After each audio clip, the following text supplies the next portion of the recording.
I've been getting subscription boxes since 2018 and I have ended up building up quite the collection. And it's time for me to try and clear through some of this backlog. I still have books on these shelves from 2021 and I want to try and get through it. So the intention with this series is to try and clear through this backlog. However, as we all know, subscription box services are still going on and I do still get quite a few of them. So as the books are leaving, more books are coming in. My intention by the end of 2025 is to only have 2024 and 2025 releases on the shelves. Can we do it? To give you a quick recap of what happened in Keep It or Yeet It episode 5, I did DNF the Honey Witch, 6 Crimson Cranes and the Wind Weaver, and I gave 4 stars to Iron and Embers. By the end of the month, I had 31 books left. And then for a recap of what has happened since then, because that was May, in June, I did unhaul Mistress of Lies, and then I hauled Bury Our Bones, The Midnight Soil, Rose in Chains, Love in Focus, and I read outside of a Keep It or Yeet It, The Night and the Moth by Rachel Gillig. I did give it 4.5 stars, and I have upgraded that to a 5. At the end of the month, I had 32 books left. In July, not much happened with this. I just had the 3 books come in. I had Arcana Academy, Love is a War Song, and The Library at Hellbore come in from Fairy Loot Romanticy, Afterlight Box, and Evernight Box. And at the end of the month, I had 35 books left. And then finally in August, I did do a little bit of unhauling, so I got rid of Last to Leave the Room, Gifted and Talented, and I also got rid of Bury Our Bones and the Midnight Soil, which did come in July. Gav has now taken this off my hands, and I do have my normal edition left. So I do still have a copy of this, but just not the edition that came from Fairy Loot. I wasn't a fan of that edition. I have tried reading it. I actually don't think I'm going to like this book, so I've just preempted me not liking it and gotten rid of it anyway. And then Warrior Princess Assassin and the Builder Boyfriend Project came in. So we are starting September off with 34 books left on the docket. And so we're going to get into the rest of this video.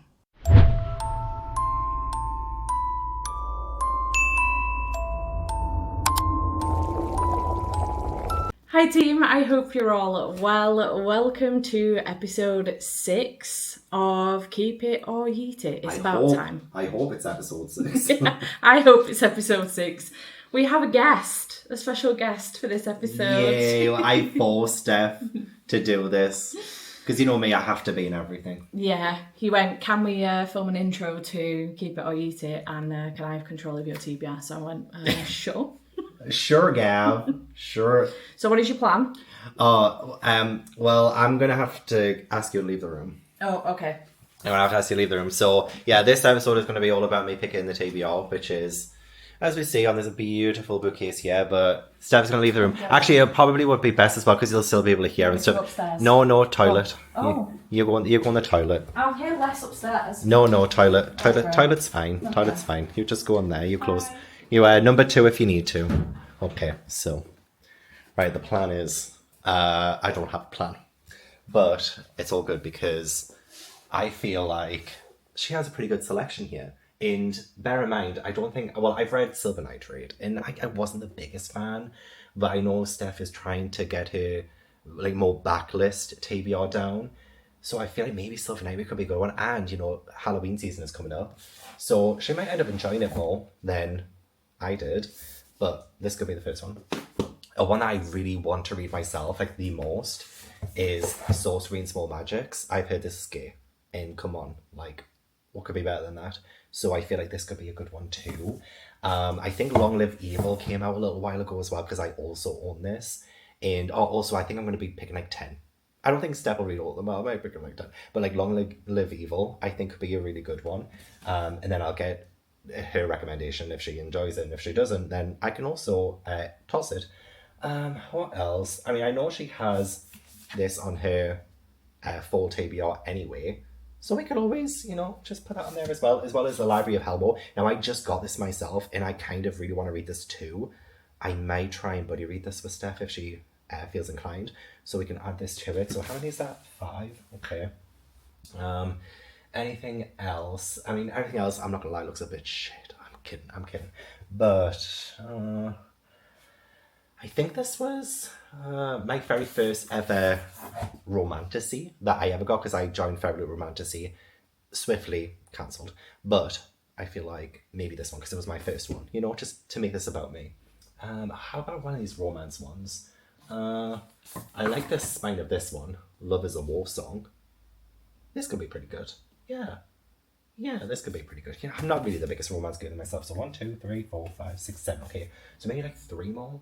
I mean, it's, you know what? 7 is my lucky number. No, let's do more. Let's do more. See, these ones I'm sure are like new. These ones are pretty new. So I don't think I should do like the newer ones, because, you know, she is trying to get the older ones down. And there are some on here that are quite, you know, old. But if I don't fancy them, will Steph fancy them? I mean, there's a girl who fell beneath the sea. I know this one has been a while, because I also own this one. And I cancelled my subscription boxes ages ago. So maybe that one. So how many is that now? 8. I'm struggling now. I'm struggling. You know, even though this is, I think this is like the newest one, but it's kind of one that I'm kind of fancying myself. So like, do I just add this? Do I just add this evil?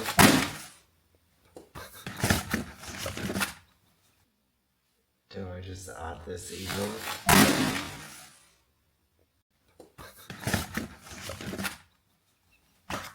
Everything's okay, Steph. Don't you worry about a thing. No, I just dropped, so it's fine though. It's absolutely fine. Don't you worry. Don't you worry. I'm almost done. I'm almost done. I think it's okay. But I think it's okay. Oh my god. You know, it's fine. It's absolutely fine. I'm gonna put that on there. Okay, that's it. I think I've got a top 9. I don't have a 10. I don't have a 10. I'm gonna do it. Okay, Steph, I think it is time. I think it is time now. It's all good. No, nothing happened. What happened? Not absolutely nothing. Maybe something dropped. What was it? Never. You'll find out when you edit this clip. It sounded like the whole bookcase. You'll find out when you edit the clip. Okay. But I have my stack here. Right. I could only pick 9 though. Right. I really struggled with the 10th. And obviously you don't have to read all of them, but this is like the top 9. Yeah. Of the books that I would kind of want you to read. So, I mean, I know you said more backlist ones, but I have this one and it looks newish and it looks pretty good. But the first one was this one. I'm excited for this one. It looks good, doesn't it? Yeah. And also just check it as well. Like, it looks good, doesn't it? Was this the one? Yeah. Yeah. Well, that was a loud bang. it was. Does it look okay? It's not even that heavy. It looks fine. I think it was because this slipped. Like I was holding the dust jacket and it just like slipped through the dust jacket. It is quite slippy one. Yeah, see. It isn't just me. See, this is a fault with Fairy Loot, okay? That was from Fairy Loot, wasn't it? It is from Fairy Loot. Oh, yes. Yeah. That's there. It's very slippy. Yeah, it's very slippy, so any accident could have happened. Fair. But no, it still looks good. Exciting. Okay. So that was the first one. And then this one is, I know you said like older books and stuff. I know this is an older book. It is. I know it's the oldest on my TBR. Well, there we go. Yeah. There we go. That's perfect. 22. Fuck me. Fuck me. And I thought, you do need a romance for this as well. So we have this one. Very cute. This is a more recent one, but exciting. Oh, is it? It is, yeah. But it's July. July. Okay. Well, A Fire in the Sky. This was my first fantasy. Fairy Loot Romantasy book. Did you like it? I didn't actually read it. Oh! But it was my first one that came. Okay. Yeah. I've heard very mixed things. Which is kind of why I'm thinking, like, if you do end up DNFing some of these, I picked 9. Yes. If you DNF it, I probably wouldn't be surprised. Yeah. But there was that. But I made it all about me. Obviously, the Library at Hellbow. Needed. I know this is, again, a new one, but, like, I also have this, and I'm really interested in reading it. Maybe it could be a buddy read. Ooh, that would be fun. Yeah, maybe it could be a buddy read. Or maybe I might leave you high and dry. Who knows? But to find out my thoughts on it first. Mm-hmm. And again, I know this one was on your TBR anyway. It is. As well, so... I'm excited about this one. It looks great. Have you read this one? No. Do you have it? Yeah. Okay. Yeah. There's a theme here. there is a bit of a theme. I got Long Live Evil. Okay. As well. I think this came out last year, potentially, or the year before. Yeah.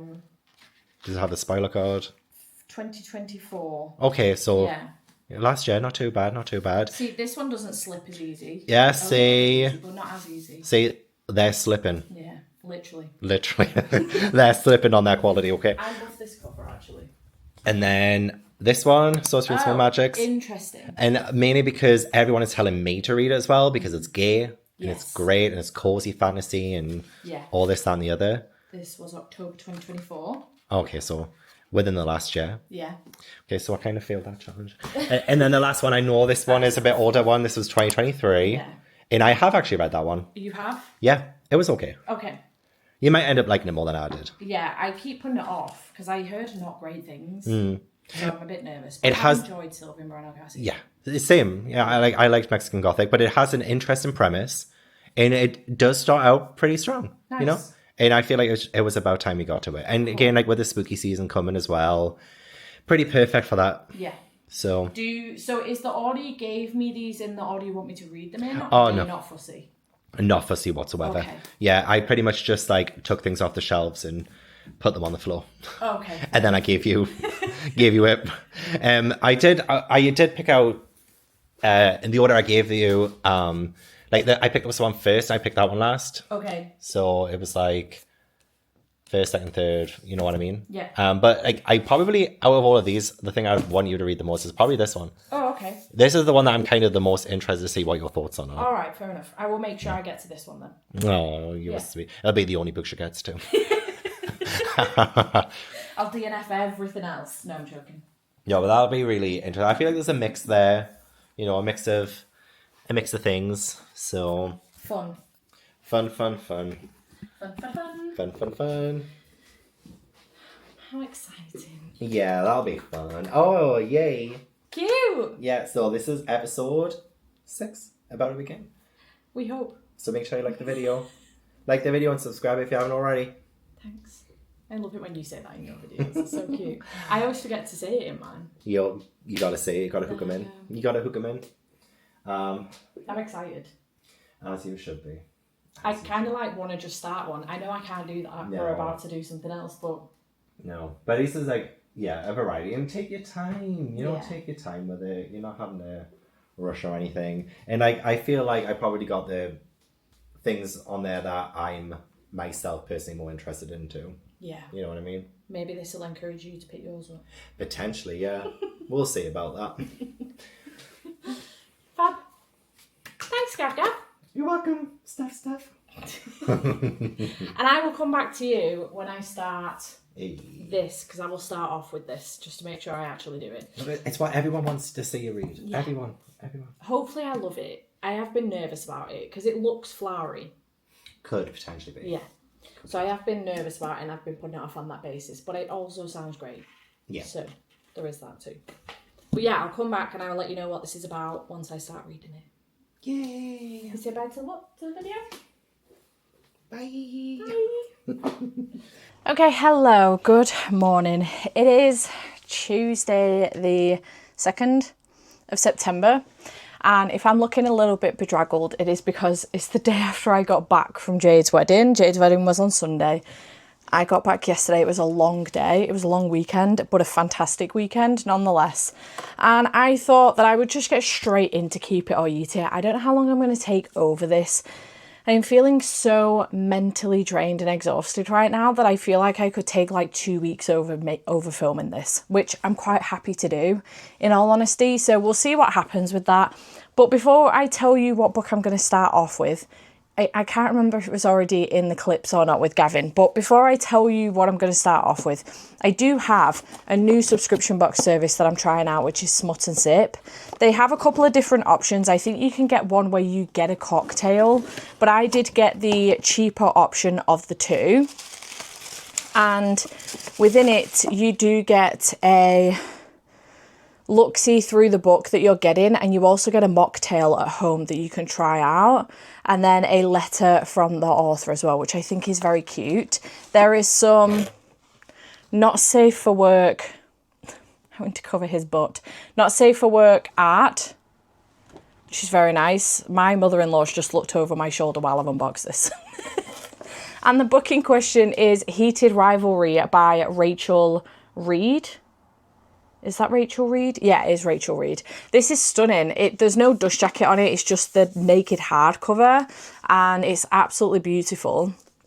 with the gorgeous sprayed edges. He looks like Superman. Stunning end papers. I'm not going to show you the other one. It's the same as the not safe for work print. There is a Dear Reader letter printed inside, and it is signed by Rachel as well. So that is very exciting. Very cute indeed. So this can also be included in Keep It or Yeet It for future as well. I don't know if there's a synopsis for this. I'm not sure. It looks like a hockey romance though. So that's exciting indeed, but exciting. So that can go on my shelf downstairs to be added to future Keep It or Yeet It. So it felt right to unbox it in here, to be honest. So yay for that. I just wanted to unbox that with you. It is my first one. I will be interested in getting another couple of months before I make a complete decision on it. But the book I am going to start off this vlog with is Sorcery and Small Magics by Maggie Douchy, I think that is. Magadouchy, maybe.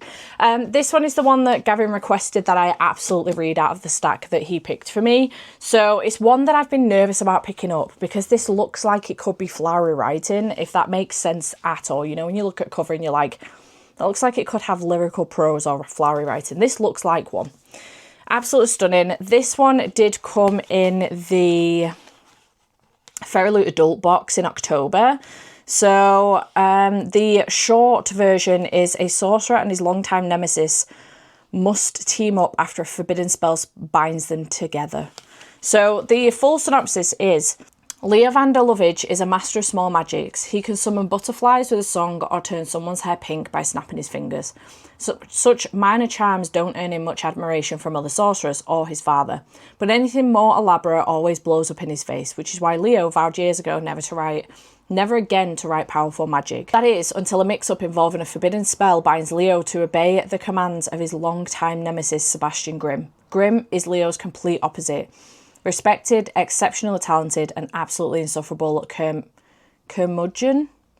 The only thing they agree on is that getting caught using forbidden magic would mean the end of their careers. They need a counterspell and fast. Chasing rumours of a powerful sorcerer with a knack for undoing curses, Leo and Grimm enter the unquiet wood, a forest infested with murderous monsters and dangerous outlaws. To dissolve the curse, they'll have to uncover the true depths of Leo's magic, set aside their long-standing rivalry, and much to their horror, work together, even as an odd spark of attraction flares between them. So let's have a look-see at the book itself. This beautiful. Oh, I thought he had his thumb up then. Giving us a thumbs up. This beautiful. I do hope I like this because this book is absolutely stunning. This also beautiful. So I have already actually started this. I haven't got too far in at all. I've read the first chapter, and so far I do like the writing style. We have met both Leo and Sebastian, who is called Grimm in the book because that's what Leo calls him. And so far we have figured out that Leo has a gambling, I don't know if it's a problem, but he likes to gamble, and he's won. And on his way home, he's noticed, he's quite drunk, but he has noticed a couple of people following him from the game. So he ends up like dodging them. But when he gets back to school, the gates are shut. Where they used to be open previous years, something must have happened throughout the summer. And they have now decided that there is like a 12 o'clock shut off and then they'll shut the gates. When he gets there, however, he notices that Grimm is also on his side of the gates. And he's like, you never usually do stuff like this. What are you doing on this side of the gates? And Grimm's like, no shock that you're on this side of the gates. Anyway, they end up managing to get over to the other side of the gates. No, not through some difficulty though, using magic. So that's what's happened in the first chapter, and that is it. Liking the writing style so far, enjoying the characters so far as well, and I think I might actually like this, which is fantastic news, and I'm really glad about. So I'm going to continue on with this. I've no idea what I'm going to go on to next. I actually need to make a list of all the ones that Gavin picked for me. I did take a photo of him with the books. I'll show a picture of it here because it's very cute, but I did take a photo of him with the books so that I remembered what they were, because they went back on the shelf, so that instead of having a stack of them lying around the house. So yeah, I don't know what I'll move on to after this one, but I think this one could be a win. So that's exciting news indeed. So looking forward to that. I'm going to continue on with this one, and it will be the first book of this video. If I can do this over 2 weeks, I might be able to get through more of those books than I thought, so that is good. What I might try and do is prioritize the ones that are actually older, rather, because I think Gav did pick quite a few newer ones, because my aim for the end of the year is to only have 2024 and 2025 releases left on that shelf, so the unread anyway. So I might try and prioritize the ones that are older, because I do remember that I think he picked Silver Nitrate, which is definitely an older one, and my oldest one, The Girl Who Fell Beneath the Sea by Axio. So I think I might try and prioritize those two, but we'll see what happens. I am also excited to get to the other Evernight books, because I know he put both of those on as well, as Staircase in the Woods by Chuck Wendig even, and The Library at Hellbore by Cassandra Core as well. I do want to get to both of those, and they're both on my autumn TBR, but it's not a priority this month. I could do those in later episodes, because I would like to get back to doing these quite regularly if at all possible. So we'll see what happens, but I'm going to go make that list so that I know what to prioritise, and I'm going to get back to reading, and I will check back in with you when I have another update for you. Good afternoon, it is the next day. I have not yet reached page 100. I am on page 82 of Sorcery and Small Magics, but I thought I would just come on and do a very quick update with you. I'm really enjoying this. I'm having a very good time with it so far. I'm enjoying our two main characters, Lovage and Grimm, and their dynamic, and we are at a point now where anything that Grimm says essentially goes, and Lovage kind of has to do. But we've also reached a point where these two now, like, distance is becoming a problem and they didn't know that this was going to be a thing, so that's interesting. But I'm intrigued to see how this will kind of unfold and where this will go. I'm hopeful that I'll be able to finish this soon, but I've had work today, and then I've got work tomorrow afternoon, but I do have a little bit of time in the morning to get some reading done, so I'm hoping to make some more progress on this tomorrow, and then potentially finish it in the evening. I'm doing patron sprints in the evening, and then we can move on to another book, so that is exciting indeed. But having a good time with this so far, and I'm pleasantly surprised, so that is great news. I thought I would just come on and let you know how that is going. Next time you hear from me, I'll probably be finishing this off, unless there's something very important to tell you. But yeah, so far, having a very good time with it. Hello. Okay. A couple of days have gone by. No, I didn't update yesterday. A couple of days have gone by. I'm here with an update. I do have a couple of parcels though, so while I'm filming this video, I might as well unbox them with you. So one of these is from Speedy Hen. I'm fairly certain this is a pre-order. Yes, I'm so excited for this. So last year or the year before, I read Hollow and absolutely loved it. And the second one has come out now, The Woman in White. So very excited for this. It is a graphic novel. It's like a retelling or reimagining of Hollow, essentially. Which is Sleepy Hollow even. Try that one. I do want to read the original Sleepy Hollow. I might do that this year maybe. But yeah, so I do have this one, the sequel to the Hollow graphic novel, which I really enjoyed. And then I have a pre-order from Waterstones. Fairly certain I know what this is. I'm so excited. It is Metal Slinger. Oh, it's a wee bit damaged again. I don't know why they feel the need to ram them into the boxes. So annoying. Alas, sprayed edges, stunning. End papers. I don't know if we've got anything underneath. Oh, what does that say? Metal must burn before it becomes a blade. Like the actual hardback is damaged. I have to see if I can return that at some point. I just don't know when I'm going to have the time to do it. Alas, I haven't read this one yet, but I do have an indie edition of it, so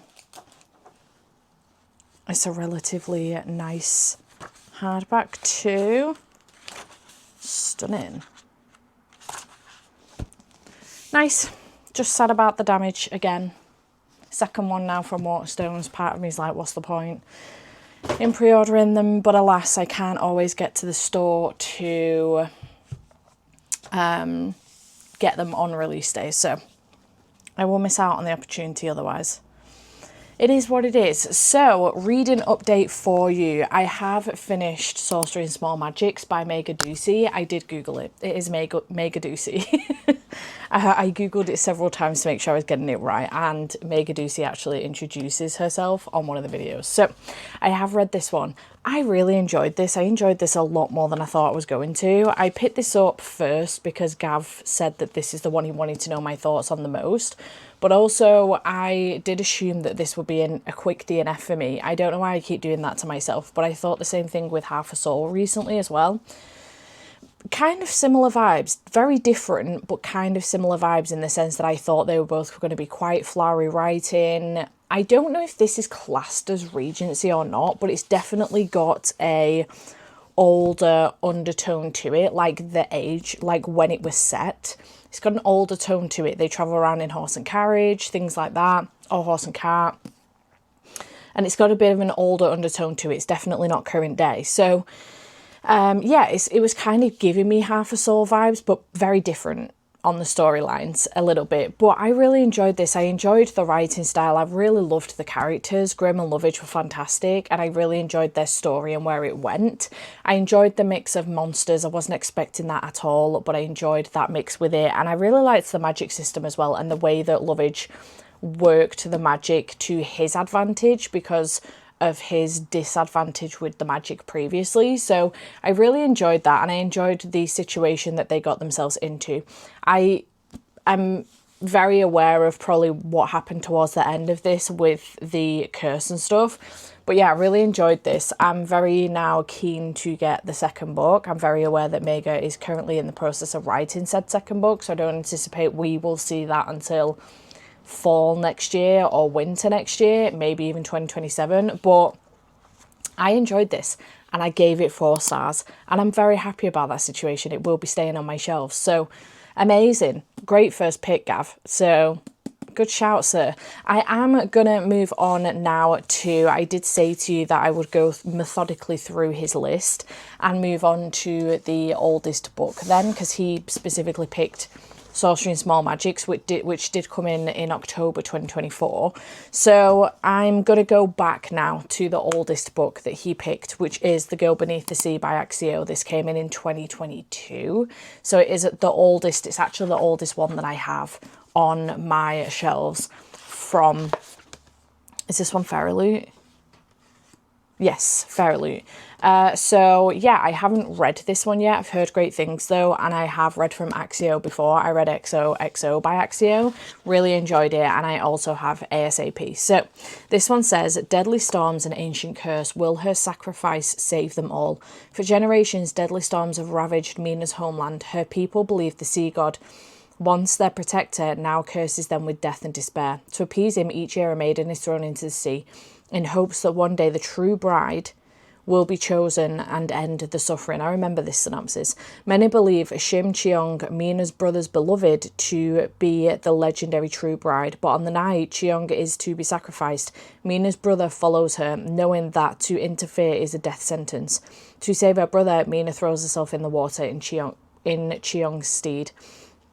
Swept away to the spirit realm and magical city of lesser gods and mythical beasts, Mina finds the sea god trapped in an enchanted sleep.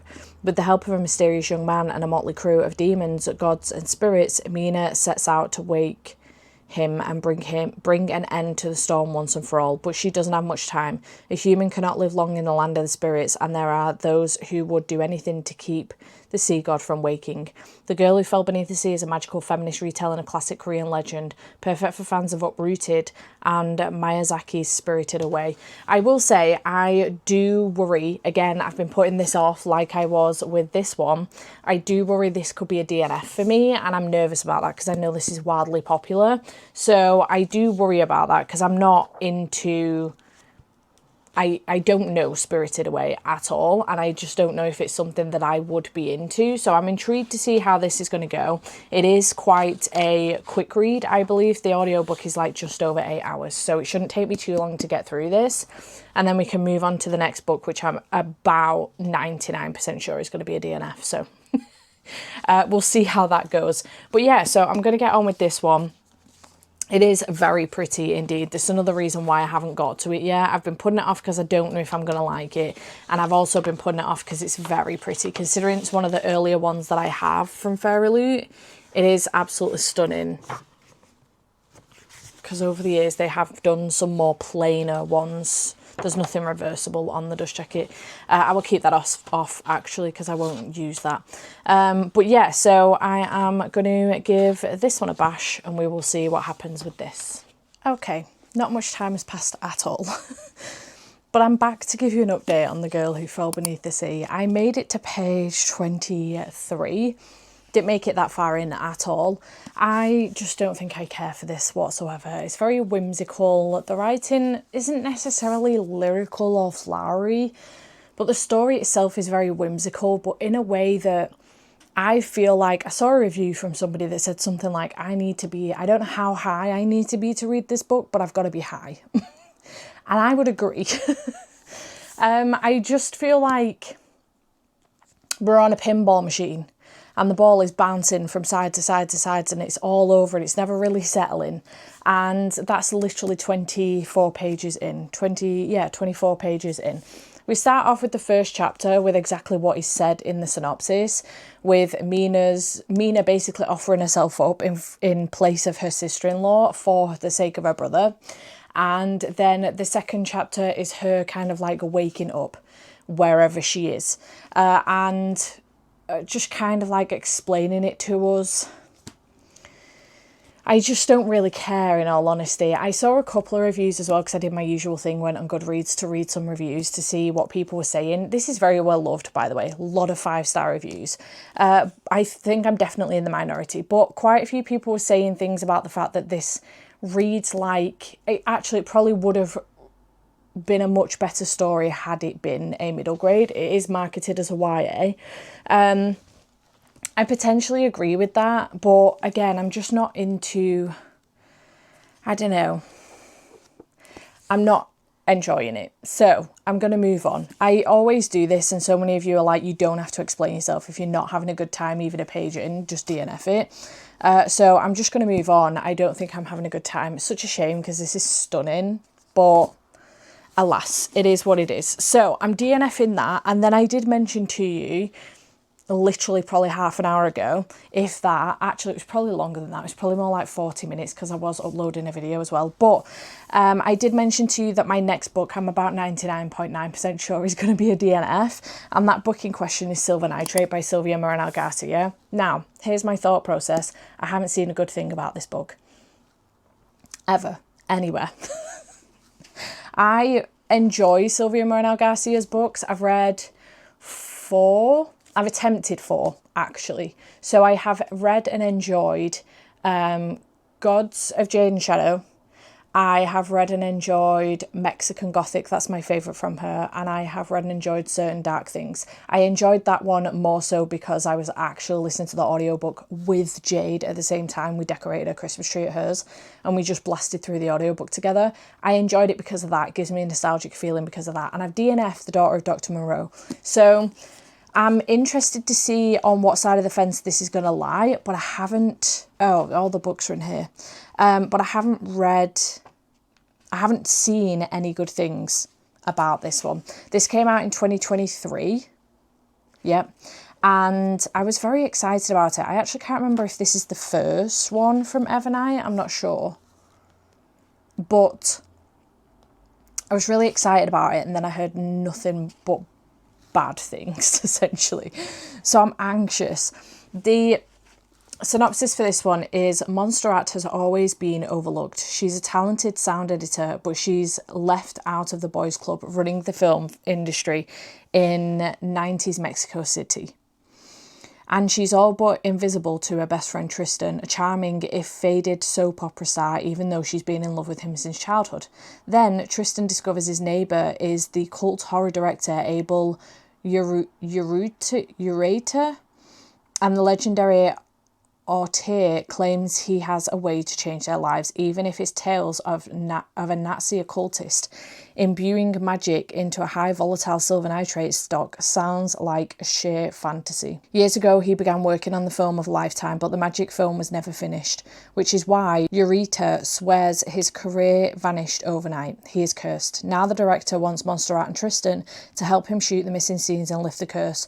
But as the three work together, Montserrat begins to notice a dark presence following her. The closer they come to unraveling the mystery of the film and the obscure occultist who once roamed Mexico City, the closer Montserrat and Tristan come to learning that sorcerers and magic are not only the stuff of movies.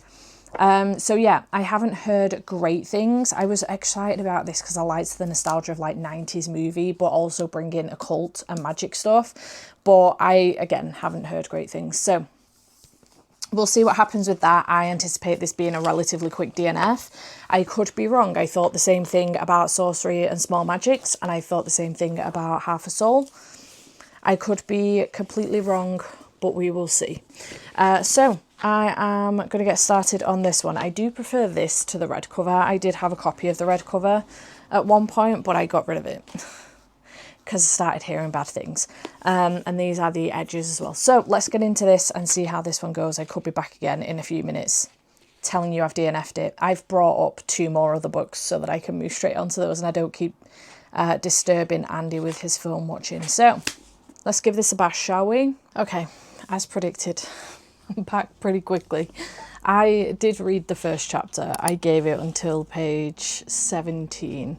I am up to chapter 2 and I will be DNFing this one. I am really sad about it for multiple reasons. I do love this edition of this book. I love seeing it on my shelves, and this is one of those books that lies flat, what I call a floppy hardback. So I'm sad about it for those reasons. I think also I was excited about this when it came in and I first read the synopsis. However, there are multiple things up with this. I read a couple of reviews. One of them said that they've gone through, they DNF'd at like 30%. They've gone through and read quite a few reviews, and a lot of people are saying this picks up at around about the 60% mark. Up until that point, it is incredibly slow. Even this first chapter, very, very slow. A lot of telling, not much showing. And I just don't think I have the mental capacity for that, because these pages are like crammed filled with words, and a lot of it is dialogue as well. So I think I'm just going to be super frustrated with that. Also, a couple of things as far as like the actual genre of this is concerned. Someone went into a bookshop to look for this under the horror thriller category. It wasn't there, and when they asked for someone, they found it in historical fiction, and they were like, and the person trying to buy the book was like, set in 1993, and the person in the bookstore was like, yeah, historical fiction. Excuse me. What the fuck do you mean? Someone else also said that they feel like this is more literary fiction rather than horror. And multiple people have said that there isn't a great deal of horror in this. It's not frightening horror, which is what I go into my books for. I don't go into horror for a slow burn. I go into horror to be immediately intrigued or immediately terrified. This isn't doing that. And then at the end of the first chapter, we have our main character, FMC Montserrat, having an argument with one of the guys that she works with, Mario. And she's going on about the fact, like, he's complaining that she didn't come on the latest, like, work trip with them. And she's like, well, what? The latest work trip where you literally just went into a bar drinking and slapping women on the ass? Like, I don't want to be involved in the sexist stuff. He's like, it's not sexist, blah, blah, blah. And then he says, see, that's what I'm talking about. No one can talk to you because you simply explode, Mario said, rolling his eyes. It's as if you get your period 20 out of 30 days of the month. And then he kicks her out because she won't apologise. And then he says, are you going to apologise? You're getting 7 days off unless you apologise for being disrespectful. I don't fucking think so. I'd rather not. So yeah, sadly I'm DNFing this one as well. I'm really hoping that the next one might be a win. That would be great. I mean, I am getting through some of the books, which is fantastic, but I think I only have 2 left now that aren't 2024 releases, because I am just going to unhaul the middle grade. I'm not interested in that anymore. So I think I've got only 2 left, which is my last two Illumicrate books. One of them's for a video that I'll be filming at the end of October, beginning of November, and the other one is for another episode of Keep It or Yeet It that I think I'm going to do in the future. Not too long in the future. That's very similar to Gavin's latest Boss or Toss video, where I have a look at my shelves, see what I have as far as like completed series are concerned, where I haven't even tried the first book of the series yet, and do that one. Where if I don't like the first book, I have to unhaul the whole lot. I feel like that one would be a good one for that. So, as far as dates are concerned for the next book to pick up, we actually have August 2024, Long Live Evil by Sarah Rees Brennan. I've heard very mixed things about this as well, but this does have a higher rating than the next one, which would be A Fire in the Sky by Sophie Jordan. However, the next one and this one is coming out very, very soon. So I feel like I need to know whether or not I want the next one, especially if I'm collecting the Fairy Loot ones. So I feel like this would make more sense, but I'm also intrigued by this, and I've always been intrigued by this. I have the audiobook, 17 hours long, honestly, which is a very long time. So I don't know. I don't know if it's best to try A Fire in the Sky first and then come to this one if A Fire in the Sky is a DNF, but I don't know if I want a third DNF. This could also be a DNF. The other ones he picked were The Staircase in the Woods, Arcana Academy, Love is a War Song, and The Library at Hellbore. I feel like if I wanted a guaranteed non-DNF, potentially Arcana Academy, but again, I can't guarantee that. So I think I just have to, I feel like going in the order is probably the safest thing right now to do. At least I'm getting through some of the books, I suppose, because Arcana Academy is a 2025 book as well. So like this one and this one are both 2024 releases that he's picked, and then the rest are 2025 releases. So I don't know. I think I'll give this one a bash. I do have the audiobook already. I got it on because I thought I would be guaranteeing a win for this, and then a few of my patrons read it and was like, nah. And I was like, fucking brilliant. A story for anyone who's ever fallen for the villain. When her whole life collapsed, Ray still had books. Dying, she seizes a second chance at living, a magical bargain that lets her enter the world of her favourite fantasy series. She wakes in a castle on the edge of a hellish chasm, in a kingdom on the brink of war, home to a dangerous monster, scheming courtiers, and her favourite fictional character, the once and forever emperor. He's impossibly alluring, as only fiction can be, and in this fantasy world, she discovers she's not the heroine, but the villainess in the Emperor's tale.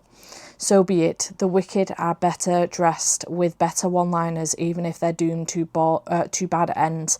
She assembles the wildly dispirited villains of the story under her evil leadership, plotting to change their fate.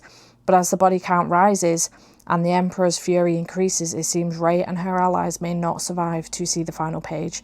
This adult epic fantasy debut from Sarah Rees Brennan puts the reader in the villain's shoes for an adventure that is both brilliant from Holly Black and supremely satisfying from Leigh Bardugo. Expect a rogue's gallery of villains, including an axe-wielding maid, a shiny knight with dark moods, a homicidal bodyguard, and a playboy spymaster with a golden heart and filthy reputation. Sounds fantastic. I think, personally, in my personal opinion, there is a reversible dust jacket. I think I always said I like the... I think I like the illustration style better on this side, but I like the title better on this side, so I've always kept it on this side. And then we have the art as well, and the naked hardcover, sorry. Stunning. So I'm hopeful I might like this one. Let's see, shall we? There is also a map too. Let's see if this one is a win.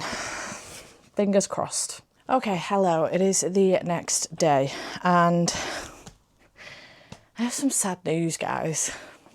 I don't think I like this book. I'm having very mixed feelings about it. I've made it to page 38, chapter 4, and I've got really mixed feelings about this one. I think that this could be fun. I do. But I don't think it's going to get much more than a 2.5, maybe 3-star rating from me. I don't like the writing style of this. I feel like it's very messy, and I think the combination of a modern day person falling into an older set in the past type book is a little bit confusing because, for example, a line that has happened that confused the crap out of me. Her body jolted under his holy shit, Jesus, Batman, don't kill me. We're in like a fantasy novel that uses older language, if you like, and it just doesn't sit right with me. It's really weird. And then we have very disjointed chapters as well, where we end up jumping POV. So we have followed Emma's, who is Ria's mistress, and it's just really weird, the combination of the way Ray speaks because she's from modern day time, and then how everyone else in this book is speaking because they're from the period of the actual book. And I'm just not enjoying that at all. It's really pulling me out of the story. I also don't like the way Ray talks about herself either. She's a curvier girl, and I do not like the way she's talking about herself. It's horrible. So not a fan of that either. And I don't know. Some parts I'm chuckling along to. Some of it I do find it quite funny. I can see how it could be funny. But right now, I'm not having a good time with this. I'm not enjoying it. I think if this was like 200 pages or 250 pages and it was a standalone, I'd just carry on with it. This is supposed to be a trilogy, and I just don't see how this continues on for more than one book. And it's 430 odd pages, and I just haven't got it in me. I'm not enjoying it, and I know it's not going to get any more than a 3-star rating, and that is at its absolute max. So I don't see the point in continuing on with this. So unfortunately, this is going to be another DNF. Gavin, what are you doing? I have on that basis gone through and written down the general rating for them, for each of the books.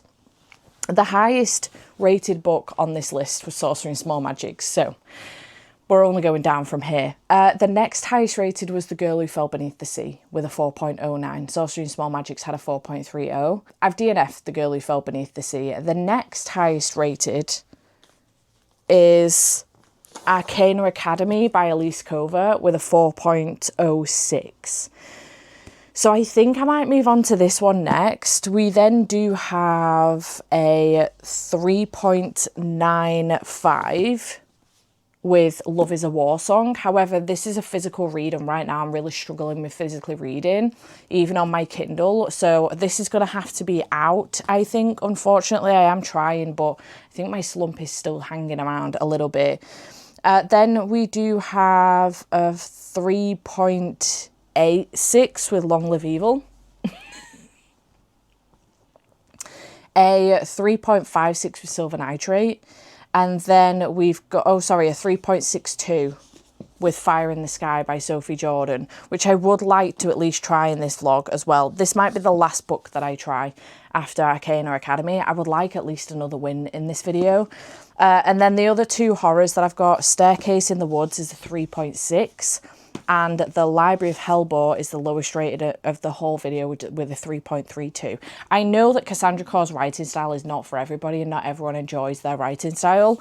I have previously enjoyed Cassandra Core's writing with Nothing But Blackened Teeth, and I know that book does split people very much so. So maybe I'll enjoy it, but again, it's a physical read, and right now I'm struggling with physically reading. So I need audiobooks where I can. This is a behemoth. I don't even know how long the audiobook for this is. It did come in July's box this year, so it is very, very recent. So I don't know, maybe this will be a win for me, maybe it won't. We'll have to see what happens. Clara Greyswood has survived the underworld of Eclipse City through thievery, luck, and a whole lot of illegal magic. After a job gone awry, Clara is sentenced to a lifetime in prison for inking tarot cards, a rare power reserved for practitioners at the Elite Arcana Academy. Just when it seems her luck has run dry, the Academy's enigmatic headmaster, Prince Kalis, offers her an escape for a price.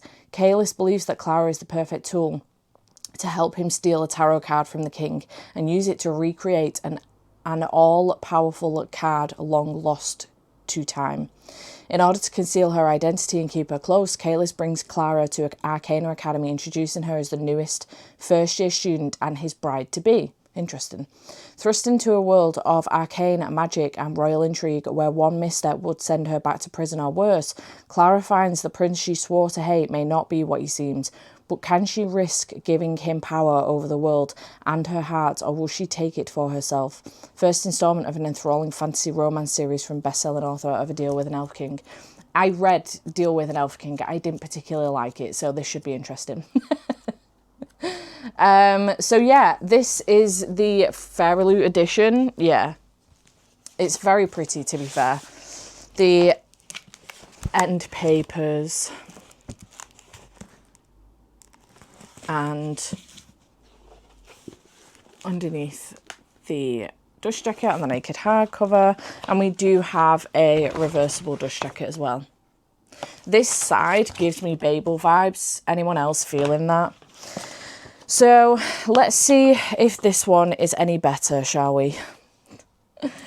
I mean, at least I'm getting through the books, I suppose, but yeah, I would like to find some wins. There is a map. I think there's a second map. I'm sure there is a second map. A wee bit closer. I would like some wins. That would be great. I think the chapters in here are a bit shorter than they were in Long Live Evil as well, which is much better, because Long Live Evil chapters were very long. Okay, so we're going to try Arcana Academy, and I need to get this camera charged as well because it's absolutely dying a horrible death. So let's do that. Good morning, team. It is several days later, and I'm here to give you an update on Arcana Academy. The update is that this is going much better than the last 3 books did. I am currently on page 161, so it is time I did give you an update because I haven't done so far. I was going to at the 100-page mark, and then yesterday I ended up reading another 50-odd pages. So I'm enjoying this so far. I am finding the magic system just a little bit complicated for me, specifically. But there is a glossary in the back because it is done via tarot cards, and there are several tarot cards. I say several, there are many tarot cards, and they are explaining the magic somewhat, but then we're getting into the portion of it where like they're mentioning a tarot card and we're supposed to kind of remember what that tarot card can do. But it is slightly complicated, but I am enjoying it so far. I'm enjoying the academy. I am enjoying the characters so far. I am having a good time with them, and I'm interested to see where this is going to go. I think the magic system in this actually, though, although kind of complicated, is very, very clever. I think it's really interesting, and I am enjoying what it is. The power that it can give the people that can wield this magic is insane. So there was a moment in this where there was kind of like a little bit of a torture scene where it's a memory, like a flashback for somebody, and it was fascinating that was a portion of this magic all done from a tarot card.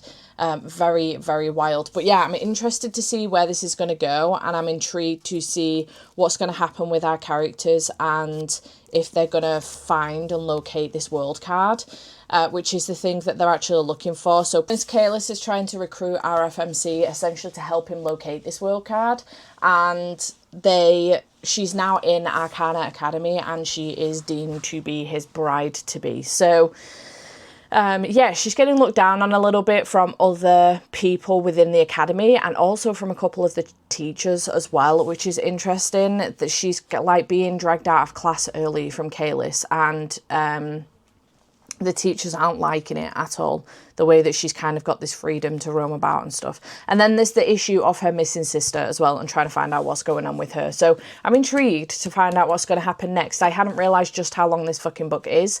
20.5 hours.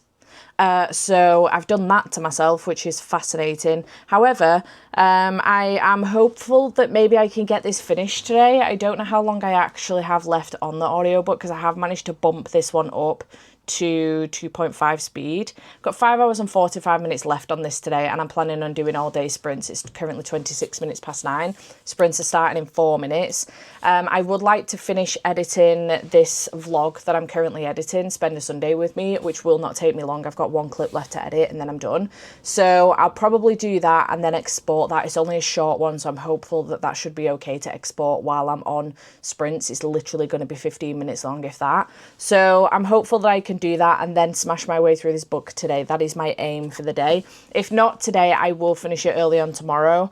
And then I don't know what I'll do next. I may go into Fire in the Sky and give that a try. I'm not hopeful for that one either, but I've heard incredibly mixed things. I've seen some people really enjoy it. And I know that like one of my patrons, Theo, has really disliked it. He got very, very bored I don't know if it was quite quickly, actually. I think he did stick with it for a while, but he got really bored during that. So yeah, I don't know. I may move on to that one to at least give it a try. I need to know, because I think the second one is coming out very soon, and therefore Ferryloot will probably announce the second one pretty soon. And I need to know whether or not to bother getting it. So I'll probably try that one and then wrap the vlog up. I think I would really like to try a Staircase in the Woods, but I really should try Fire in the Sky. I'm going to check, see when the sequel's coming out. I would like to try another horror, and I feel like Staircase in the Woods would be a good one. Also, I'm still not physically reading right now, so it does narrow me down to Fire in the Sky and Staircase in the Woods, because Library at Hellbore and Love is a War Song are both physical reads. So it does narrow me down a little bit. But if I could get one more in, that would be great. But yeah, I'm going to continue on with this today, and I will come back and give you an update and then let you know what I'm moving on to. So it'll either be Staircase in the Woods or Fire in the Sky. I will let you know. So I'm going to go and I will check back in with you later. Okay, hello. It's a little bit later on in the day. It's currently 1:30, and I'm here with some very unfortunate news. I'm actually so frustrated with this situation. I understand that this is the point of this video, and this is we go through this conversation every single time I do one of these. I understand that this is the point. The idea is that I'm getting through the books on the TBR that have come through these subscription services, that I haven't chosen the books. But I think more than anything, as a consumer, I'm frustrated at how few of these books I'm actually enjoying. I'm frustrated that I have, this is on me, maybe not entirely, but it is on me. Just disappointed. Like, some of these books have been very highly anticipated by a lot of people, and they haven't been very good. And I don't know, I'm just frustrated with the whole situation. So much so that I've actually cancelled my Afterlight subscription service, which is hilarious, because the book I'm currently reading is not an Afterlight book. But I'm at a point now where I had 2 subscription services via Illumicrate and only 1 more via Ferryloot, and I want to keep my early access to any extra books that we may be able to get our hands on in the future. So I am keeping my Ferryloot Romantasy, despite the fact that so far the ones that I have picked up I haven't loved. I think, let me just open my spreadsheet back up. So out of them that I've had so far from the first book that we got, which was A Curse of Blood and Wolves, we've had 13 books so far. I have read and DNF'd 2 of those, and I have read and enjoyed 2 others. And this is the 5th one that I'm picking up. And it's going to be a DNF. And I'm disappointed. I came on here this morning telling you that I was enjoying this so far, 160 pages in, and I was enjoying it. I think I'm enjoying the world. I think I'm enjoying the magic system.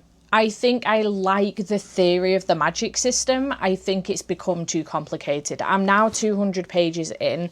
I did 1 more sprint on it, and I got to a point where I just can't keep up with anything that's going on in this book anymore. I feel like we got straight into that action with Clara being in prison and then getting a way out of getting out of prison. And then we've gotten to Arcana Academy. She's trying to find out what's going on with her sister. We have the prince, whose name, again, I've already forgotten, Kalis, who has helped her get out of prison to start off with, needs her help to find the world card. but also she is now his bride-to-be. And we then continue on in the academy with her meeting like 11 other people that have something to do with what's going on with these tarot cards. I don't know how vital these people are, but that's a lot of people to keep track of. I'm already keeping track of Clara and her husband-to-be, Prince Kalis. And then we've also got the sister whose name I cannot remember either. Then I've just been thrown in with these other 11 people. There is also somebody else that she was talking to toward when she got into the academy. No idea what his name is. Oh, we've got her roommate as well. And then I've gotten to a position, which is the reason why I've made this the decision that I have. We've got to a position now where she's met someone else who is something to do with her sister, and they've then ended up bumping into a bunch of other people that were to do with Clara's past. I cannot keep track of all these people. There's way too many people for me. I am a very simple girl. My dad will not read a book that's got more than 3 characters in it. If he has to keep track of more than 3 very important characters, he will not read it because he can't keep up. And I am very similar. My limit is not 3. My limit is probably more like 5 or 6 very important characters, but I can't keep track of more than that. And I don't know how important these people are. Not only that, but I am finding that this book is repeating itself a little bit. I am 200 pages in. I've got another 350 pages to go. And I just don't want to. I don't want to. And I don't actually think that there is anything that this book can do now to get it a 4-star rating or higher, which is the only reason that I would be happy to finish this book and then continue the series. So I don't think it's worth it for me to actually finish this because I have so many other books on my shelves that I want to continue on with.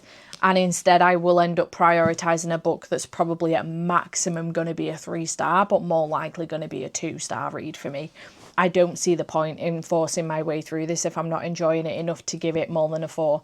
So I unfortunately am not finishing it off. I am really sad because the tarot magic, the idea of it is fascinating to me, and I do find it really fascinating.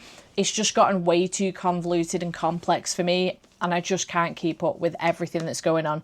The world building is quite info dumpy. It is quite slow to begin with. There's meant to be a romance in this. I'm assuming it's going to be between Clara and Prince Kalis, but I'm not feeling anything between the two of them so far.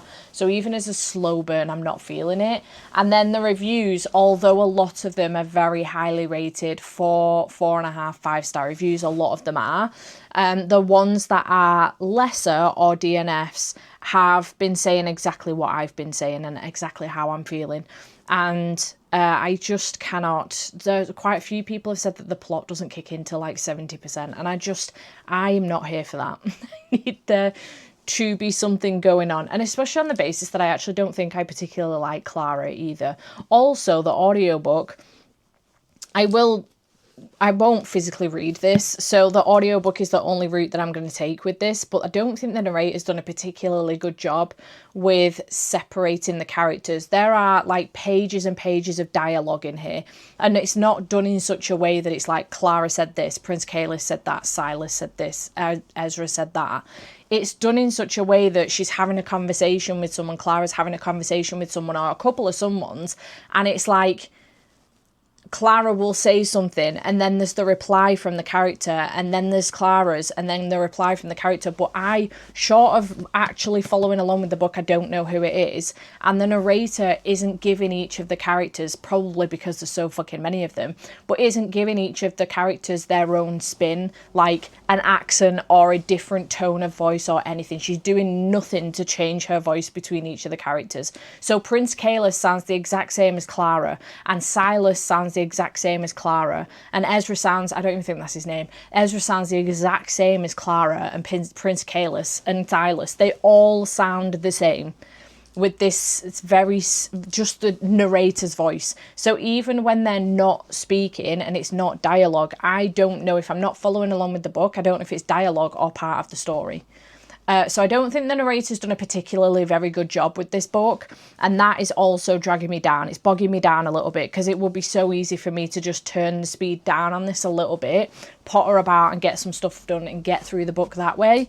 But I can't do that because I don't know who's speaking, and I don't know when it's dialogue and when it's the story. So in general, in conclusion, it's going to be a DNF from me, 200 pages in. And I'm absolutely devastated about this situation. I really didn't want another DNF. And now I'm in a position where I've got 4 books left, 2 of which are physical reads, and I'm not physically reading at the moment. The only way I'm getting through books at the moment is, well, DNFing them, but the audio book. And that leaves me with 2 books left, which are Staircase in the Woods by Chuck Wendig and A Fire in the Sky by Sophie Jordan. So I'm left with these 2 books, an Evernight book and a Fairy Lou, I think another romanticy book. So yes, a decision needs to be made here, and I think the only way I can do it is to do a chapter of each of them and make a decision that way. Oh wow, it's pissing it down. You can barely see it, but it's there. Amazing. So I think I'm going to have to do a chapter on both of these, and then I'll come back, let you know which one I'm picking up and what the synopsis is. I'm not confident about either of these books. I'm really hoping that one of them can prove me wrong, or both of them, in all honesty. I need a win. I did not think that Sorcery and Small Magics was going to be my favourite book of this vlog. I thought that was a guaranteed DNF. So far, it's the only book I finished, and I'm sad as well because Gavin's picked these books too. I mean, his point of view on it is probably that it's getting you through some of the books, and you've got rid of so many more than he anticipated. But I'm sad because he's picked them, you know, and I know that he's picked some of them because he's interested to know my actual thoughts on them, because he's wondering whether or not to pick it up as well. This one specifically, I know for sure. Same with Sorcery and Small Magics, but I wasn't sure. I'm not sure. Maybe Silver Nitrate as well, Long Live Evil. I don't know whether my decision on it is going to influence his decision on them, but I'm just sad because he's picked these books for me and it hasn't gone as I'd hoped. I don't know. Again, I need to not beat myself up about this, because the point in it is that I get through the books and I'm getting them off my shelves, whether they've been read, whether I've DNF'd them, or whether I'm just unhauling them without reading them. So I'm getting through them, and that is the point of the video. But it does make me sad to have so many DNFs back to back. I don't like doing it. And especially as I'm still coming out of this slump, it's very clear I'm still in it. I thought I was completely out of it. I'm clearly not. But the fact that I'm not physically reading right now is becoming a pain in my rear end. I'm not going to lie. I've got so many arcs I'm behind on because of my slump. And now I'm not physically reading. I'm really struggling with trying to catch up with them. And I've just got more arcs coming through the post each day. So luckily they're repeats of arcs that I've already got on my Kindle, which is good. But yeah. So anyway, I'm going to go and read the first chapter of each of these and make a decision on what to move on to next. This will be my last book of this video. I don't think I can continue on any further. Especially if it's going to be a DNF. There's just no way I could possibly do it. I think, to be fair though, out of 9 books to get through 6, in whatever capacity that is pretty damn good. I didn't think I was going to get through that many, to be fair. I actually thought that Sorcery and Small Magics would be a quick DNF, and then I would maybe have 1 more DNF and I might be able to finish 2, maximum 3 books. Alas, we've had 1 finish and 4 DNFs so far, so let's see how we get on, shall we? Okay, hello, I'm back. I have done the first chapter. I accidentally did 2 chapters in Staircase in the Woods. One of them was an email. I didn't realise it was deemed the second chapter, so it is what it is. But I've done the first chapter of both of these books, and I've took the dust jacket off them. I'm now in a situation where I want to read them both. Didn't anticipate that happening. Here's what happened. I did Fire in the Sky first by Sophie Jordan. Narration on this, so much better than Arcana Academy. We have multiple narrators, one of whom, Joe Jameson. If you know anything about me, I will read anything Joe Jameson narrates. Or James Joseph for romance. But yeah, Joe Jameson is narrating in this book. We have 4 narrators. We've had the first chapter, which is intriguing so far. I don't know what the actual synopsis of this book is. So let's have a quick look-see at that. Because I think... Actually, I'll read that out to you in a second. So that is what's happened in this one. Enjoyed the first chapter. I'm intrigued enough to want to continue. And Joe Jameson narrates in it. The Staircase in the Woods. I'm obsessed with this. I really hope I love this book. I'm going to be devastated if I don't, because look how pretty it is. I have this thing where I seem to like some maybe unpopular horrors. I really enjoyed Murder Road by Simone St. James. I know Gavin fucking hated it, and I know other people didn't like it. I liked it. It was the first book. Was it the first book? No, it was one of the books though. Maybe it was the first one. I still have it. Hang on. Yeah, I don't know when it came in. I liked it though, and I know a lot of people haven't. So I'm anticipating that maybe a similar thing could be happening with Staircase in the Woods. I've listened to the first chapter, and like I said, then the second chapter was an email that has come in from part of the Covenant, and I'm interested to see where this is going to go. So I like the narration of the audiobook as well, and I'm very intrigued by this one too. However, I think what I'm going to do, although Gav is interested to know my thoughts on this one, I don't know whether my thoughts will be relevant with Gavin, because there are quite a few books, especially in the horror thriller category, that we disagree on heavily. So he really hates Riley Sager books. As a general rule, I have a love-hate relationship with Riley Sager, and he hated Murder Road by Simone St. James. I gave it 4 stars. I quite liked it. So I don't know if my opinion will matter a whole lot on this one with Gav.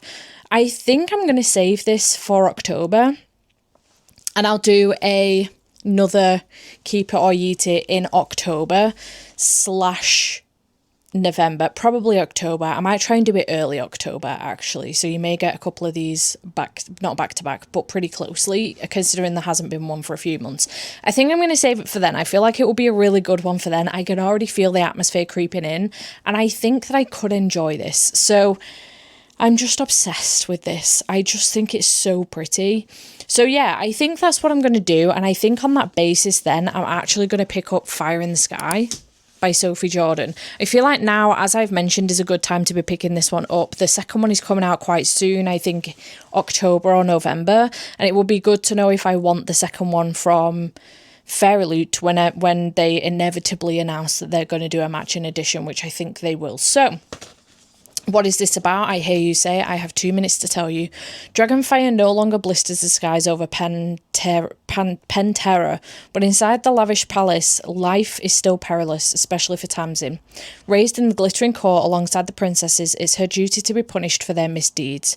Treated as part of the royal family, but also as the lowliest servant, Tamsin fits nowhere. So when she is tasked with the ultimate sacrifice of pretending to be one of the true royal princesses and marry Fel, the beast of the borderlands, son to the great dragon slayer, Tamsin accepts her fate even if it means tricking the deadly warrior. The wedding night begins with unexpected passion but ends in near violence when her trickery is exposed. Rather than start a war, Fel accepts Tamsin as his bride, but Tamsin isn't what she seems. She harbours dark secrets buried so deep even she doesn't know they exist. For Tamsin, it's more than a false wife of a man who now sees her as his enemy, and when those secrets emerge, they will ignite a flame bright enough to burn the entire kingdom to the bone. Magic is not dead, it is only sleeping, and it will take one ordinary girl with an extraordinary destiny to awaken it. Interesting. So we've met Tamsin. We open up actually with her getting a whipping for one of the misdeeds of the other princesses, one of her sisters. And then straight after the whipping, she ends up going to, I think, like the town hall thing where everyone seems to be gathered to see the beast come in. And he's requested one of the princesses as his bride. So I think this is the point at which it's going to become that Tamsin ends up becoming his bride. So yeah, sounds interesting so far. I did see somebody's review of this actually saying that if you like Game of Thrones, the TV series, you will really enjoy this one. And one of the, like the MMC is very much so like the King of the North. Totally here for that. I'm absolutely here for that. So I'm interested to see where this goes, interested to see where the dragons come in, and my sprint has ended. So I'm going to go and I will continue on with this, and hopefully I will have something positive to tell you. Also, it's shorter, so I feel like it's a good a good pick on that basis. So hopefully I will enjoy this and get through it. Joe Jameson will help bring this story to life along with the other narrators. Fingers crossed, guys. Hello. It is the next day. I am here to give you a quick update on Fire in the Sky by Sophie Jordan. I am still going and I will be finishing this today. I'm currently on page 143 and I am enjoying this so far.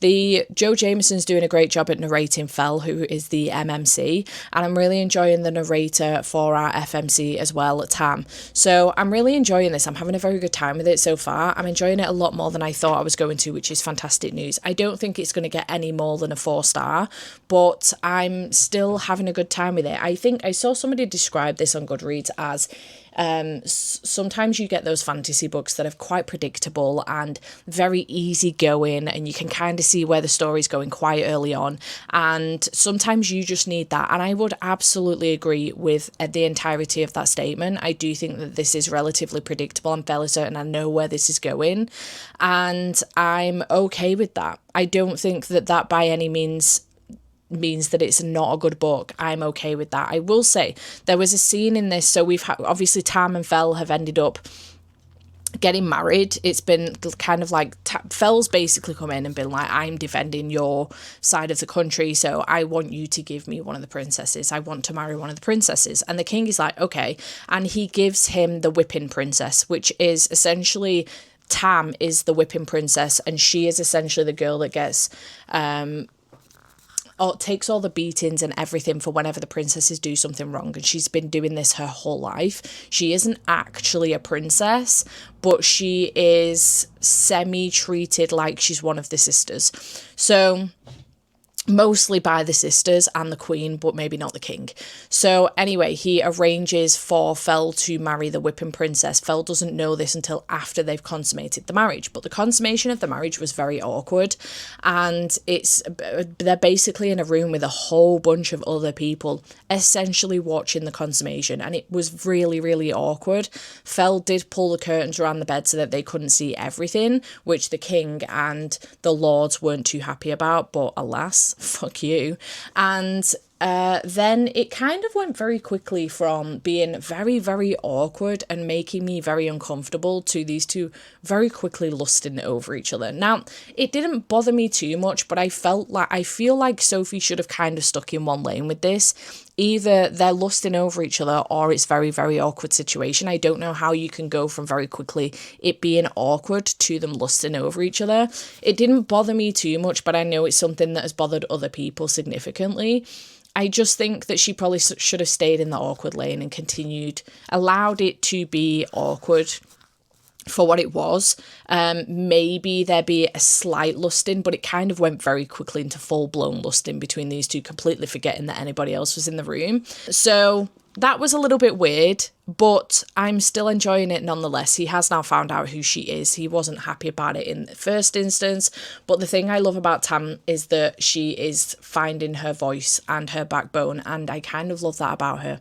And yeah, I'm very interested to see where this goes. We've also got Stig as well, who is somebody that has been a friend to Tam for a very long time, and once he found out what was going to happen with Tam and Fell, he kind of stepped in and was like, Tam, I can get you away from here, let's run away. Like, this cannot happen, you cannot let this happen. I think that he's in love with her, and he's just not said anything until now, naturally. So I don't know if he's going to come back into it, because we're at a point now where she's riding north with Fell and going back to his homeland. It is giving, somebody did mention that this is, I can't remember if I've already mentioned this in a clip or not, but somebody did mention in one of their reviews that it's giving Game of Thrones very heavily. I agree. And it's also, Fell is giving King of the North vibes, like Jon Snow, King of the North vibes. I agree. The accent that Joe Jameson puts on for Fell very much so leans into that very heavily. It's quite a broad Yorkshire accent, and I'm in love. I'm obsessed. I'm really enjoying it. I'm having a very good time, and I didn't anticipate that. So I'm intrigued to see where this goes. I'm intrigued to see how the dragons come in. I do have a prediction with where this is going to go, and I think I'm going to be pretty right. We'll see what happens. I'm not going to say what that prediction is because I don't want to spoil it for anybody, but so far having a good time with this, and I'm surprised. I will say. I am thrilled that I'm going to get another book finished in this video, though. Absolutely thrilled. So that is very exciting. I'm currently in the process of editing this video. I'm about halfway through editing it, I think. I am laughing my head off at the beginning of this video when Gavin drops that Arcana Academy book. That's so fucking funny. Like, really funny. I was howling. So yeah, and there will be, stick around for the end of the video, because there will be, not many, but there are a couple of bloopers at the end of the video of me and Gav when we were doing the intro for this video. So I obviously haven't mentioned it before now because I'm only just editing it and I didn't realise how many I would have. There's not loads, trust me, but there's a couple of clips at the end that I think are quite funny and just kind of encompass us when we hang out, to be perfectly honest. So stick around for the end. You may get a couple of bloopers. Don't skip out when I'm just wrapping up, because you'll catch them at the end, right before the outro, like the end outro, very end outro. So stick around for those if you're interested. But yeah, just thought I'd come on, give you a quick update on A Fire in the Sky. I now need to nip out, and then I can come back and hopefully get A Fire in the Sky finished and this video edited. That would be fantastic. That is the aim for the day. So I'm going to go, and I will check back in with you later when I'm wrapping up this video and A Fire in the Sky. Okay, hello. I am back to wrap this vlog up. We had 9 books to choose from Gavin. I have managed to get through 6 of them, which I'm pretty proud of. The 3 that I did not manage to get to, The Staircase in the Woods by Chuck Wendig, which is on my autumn TBR and I'm hoping to get to during autumn. Fingers crossed. I am very intrigued about this one after reading the first 2 chapters, so I'm excited to get to that one. Love is a War Song by Danica Nava. I am excited to get to this one as well. I'm really looking forward to it. I'm just not in the right headspace at the moment for physical reading, trying to build myself back up again on that. So hopefully at some point I will get to this one. Same thing with The Library at Hellbore by Cassandra Court. Very excited about this one, but physical reading just isn't quite in my remit right now, which is fine. So those are 3 that I didn't quite get to, 2 Evernight, 1 Afterlight, and then the 6 that I did manage to make my way through, sorry. The first one was Sorcery and Small Magics, which I gave 4 stars. I didn't anticipate enjoying this one, and I did thoroughly, so very excited about that. Gavin can highly recommend this one to you, sir. I then DNF'd The Girl Who Fell Beneath the Sea by Axio. While I was editing this earlier on, I noticed that I said this incorrectly, the title. The Girl Who Fell Beneath the Sea by Axio. I did DNF this one, just too whimsical for me, and it's just not up my street, I don't think. So I will be unhauling that one. Silver Nitrate by Sylvia Moreno Garcia. I was going into this trepidatious anyway. I didn't think that this was going to be for me at all, and I was correct. I only read the first chapter, I think. But it was a long first chapter and I just wasn't vibing with it whatsoever. I wasn't feeling it. So a DNF there. Then we had Long Live Evil by Sarah Rees Brennan. This one I am sad about. I think had it been like 200 pages shorter, I probably would have gotten through it. But I did make it to page 38 before I made the decision to DNF. And it's just, I couldn't vibe with the writing style, the combination of modern day with this fantastical world that speaks in kind of like old, not old language, but kind of old language. I just couldn't deal with the combination of the two. So it was a struggle for me, unfortunately. Arcana Academy by Elise Kova. Another one that I'm really sad about. This is the one that I made the most progress in, that I did DNF. I got to page 201 in this one, and I am still sad about it, I'm not going to lie, but I just was struggling with this massively. There was too many things going on. There was too much info dumping. There was a lot of world building. There was a lot of info dumping with the magic system, and there was way too many characters being introduced to us in this book, and I don't think we were even finished with being introduced to characters at the point that I DNF'd this. And the romance wasn't romancing. I just wasn't feeling it in the slightest. So this was a DNF for me, unfortunately. And then last but by no means least, we did have A Fire in the Sky by Sophie Jordan, which was one that I was convinced I was going to DNF. And I finished this one. I have just finished it. Actually, it was about an hour ago. I've been watching one of Kayla's videos. But I did indeed finish this one, and I actually quite enjoyed this one. I'm going to be giving it 4 stars, so the same rating as Sorcery and Small Magic's got. I enjoyed this more than I was anticipating. I did feel like we kind of lost our way a little bit in the last third, but the ending, I had a prediction for this book and that prediction did come true, and I thought it was pretty obvious, to be fair, what that prediction was probably going to be. If you have a physical copy of the book, it's in the corners of the book. There are some like little illustrations in the corner, and I'm like, you're totally giving away here what's going to happen in this book. But that did happen, and then something else happened right towards the end, and I was like, oh, interesting. Didn't see that one coming. Did not see that one coming, however. I don't know if we necessarily needed to end it, not the very, very, very ending, but the ending of the last chapter. I like the beginning of the last chapter. I don't know how the last chapter went. I don't know if it needed to go that way. The very, very ending, though, has got me left on the cliffhanger, and I will be trying to pick up the second one probably not long after it comes out. So I did enjoy this one, and I did give it 4 stars. I liked the writing style. I liked that it was a shorty patootie for a fantasy romance. I don't mind me a 500 page plus book, fantasy romance. I don't mind it, but it's nice. It's not very often we're getting these shorty patooties anymore. They all seem to be behemoths these days, and I don't hate it, but I do enjoy a shorter book. I'm not gonna lie. I anticipate that the romance in it is going to be a little bit more insta love, and that's okay with me because it's short. I'm not expecting it to be long and drawn out, but I enjoyed this nonetheless. 4 stars for me. A shock to everybody, probably. Well, it's certainly a shock to me, probably a shock to Theo as well. But I did enjoy it. I had a good time with it. So overall, that's worked out pretty well. 3 are going back on my shelves because I didn't read them. 2 are going back on my shelves because I read them and I enjoyed them and I want to keep them. And 4 are leaving my shelves permanently. So that's worked out pretty dang well, if I say so myself.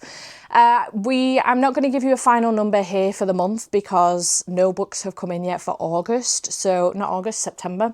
So I'm still waiting for September books to come in. So obviously at the next, as I always do with Keep It or Yeet It, the beginning of the next episode will have the next final number. But yeah, I think it's going pretty well. I think I actually have maybe only 3 or I don't even think it's 4, maybe 3 books left on my TBR that were published before 2024, that I got before 2024. So that's interesting. I know that 2 of them are already picked for different videos. I might only have 2 left. I might actually only have 2 left. Or maybe I do have another one. Yeah, I do. But it's a Christmas one. So I'll try and get to that nearer Christmas, I think. But yeah, I'm pretty happy with how this is going so far. Even though I did take off like June, July and August, I'm happy with how it's going so far. I'm glad that Gav actually forced me to do this because it wasn't even an idea in my mind that he could pick my TBR for me. He just came in, he went, I've got an idea, let's film the intro for Keep It or Yeet It and I'll pick your TBR. And I was like, whoa, what the fuck? And then we did it, and I'm so glad that he forced me to do that because I think I've needed that. I think I needed it. Gavin, thank you so much for always giving me what I need. I think I needed it because I kept putting it off, and I needed to come back to this series because I've been allowing it to intimidate me somewhat because I haven't been sure what to pick up next because I've been feeling very meh about the books I've been getting, and that is a continuing feeling, it truly is. But then I get the odd little shiner that I wasn't anticipating every now and then, like Sorcery and Small Magics, Fire in the Sky. I think the thing that does keep me going with this overall is actually Bonesmith because that one is one that I just did not see coming whatsoever. Didn't anticipate loving that as much as I did. I didn't even read it in one of these Keep It or Yeet It's. It's actually what, aside from the series that are going round on BookTube and stuff, it's actually what prompted me to want to do this specifically for my subscription box books, because I knew I needed help with them and I knew I needed to get to them because they just kept building up and building up.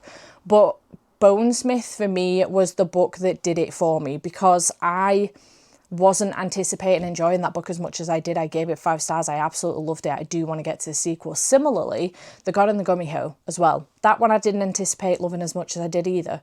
And I did read that one during an episode of Keep It or Yeet It. So, you know, on occasion, I do come across an absolute beauty of a book.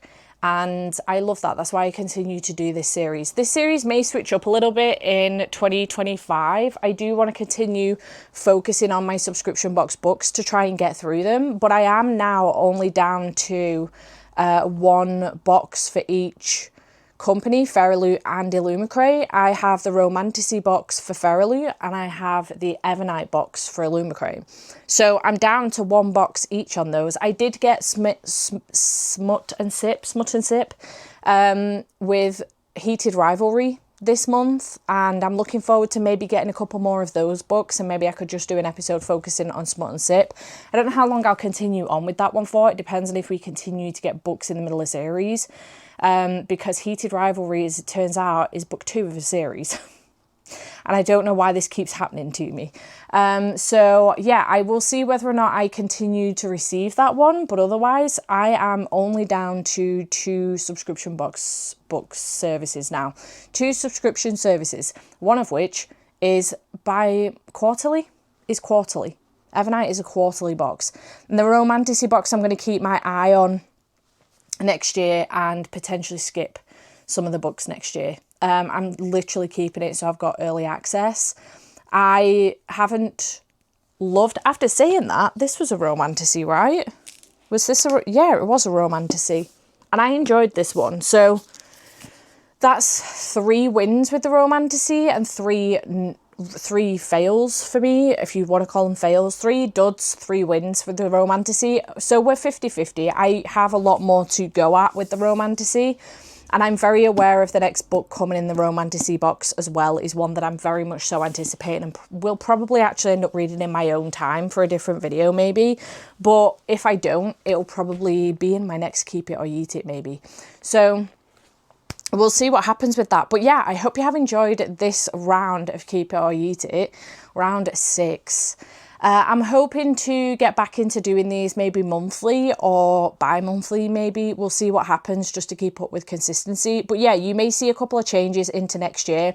I may venture into my main shelves next year a little bit, maybe with just special editions in general, or with series as a whole. Think Gavin's latest Boss or Toss video. If you haven't seen that yet, I will leave a link to it up here and also in the description box down below. But think that kind of lines. I already have some books lined up for it, some series lined up for it. So I may venture elsewhere with Keep It or Yeet It, either coming up very soon or into next year, into 2026. We will see what happens with that. But yeah, I am hoping to continue on with it in 2026. I obviously need to get the subscription box books down and keep on top of the new ones coming in, but there isn't as many coming in now as there was at the beginning of this year. I have gotten rid of 3 subscription boxes this year, so I think I'm doing all right so far. I have gotten rid of Afterlight, Illumicrate and Fair Elite Adult, so I think I'm doing okay, which was my aim. It was to reduce my subscription box services. I don't think I realised I was going to reduce them that far down, to be perfectly honest, but I'm proud of myself, saving myself some monies, which is great. That money is probably money that I could just put now, actually, like 25 quid a month for each of the subscription box services into my wedding fund. Maybe I should be doing that, seeing as it's not going on the subscription boxes anymore. But yeah, alas, I hope you have enjoyed this round. Thank you again ever so much to Gavin for A, forcing me to do this, B, volunteering to do this, and C, helping me out with this round. I have thoroughly enjoyed having you on, and I think you had some fantastic selections. I am sad that there wasn't at least one more win in this pack, but to be fair, it's done the job. There's only 3 going back on my shelves out of the 9, which I think is pretty good. So I think I did all right. I could extend this a little bit further and maybe try and get through another one, but I think this is enough for this vlog. I hope you have enjoyed. Chat to me in the comments down below. Have you read Sorcery and Small Magics or Fire in the Sky? What were your thoughts? What were your thoughts on any of the books I DNF? Do you think I'm wrong in my opinion of those? It's all subjective. I hope you have enjoyed, and I will see you in whatever comes next. Bye for now.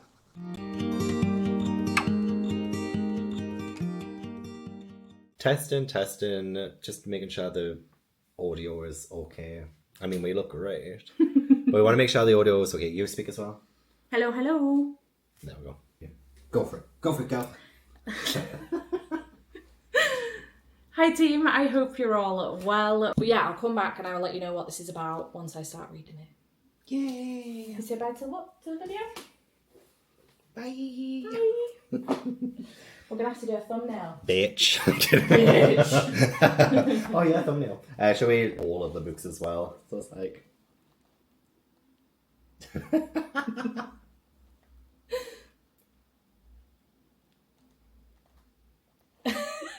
The thumbnail portion is the worst part for me. I hate it. Tell me about it. I'm the exact same way, honestly. But I kind of like this. And then, you know, we make out.